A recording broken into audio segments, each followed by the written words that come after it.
Gusto ba kamo magtanom og abukado? Apan dili kamo makabalo unsaon pagpatubo niini.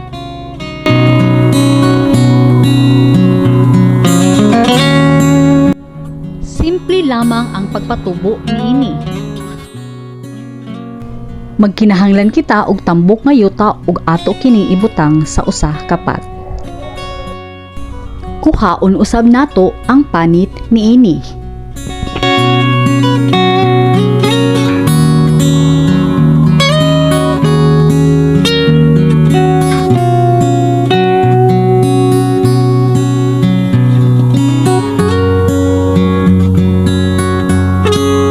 So man siya pagkuan. Imuni pa lubon mo si yuta. Ang lapad niya na kana yang talinis mo ni pababaw mo di man magimaw yang kuan. Yang turok niya. Turok. Mo ni ilang lapad mo ni palubong si yuta. So di ni mo pud siya ilubong. Di dili po nilubong ni mo tanan kay malata man ni siya. Mangkatunga ra. Mga anak ba anak anak ra na siya.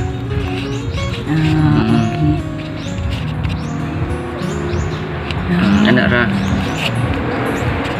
Nya pag kumanan na asa na nimo siya ibutang? Ano makarapod na naisilid gamay mainitan siya malandong anak ra. So dili siya pwede expose sa init kayo. Ayaw kayo sa init kayo. Kana lang shaded ana. Medyo silid siya. Medyo ma-expose gamay sa sun og dili pud magingana ra. Nana, kana mo na siya. Okay. Makita na nimo ang dahon sa imong abukado seedling pag abot sa isa ka bulan kapin.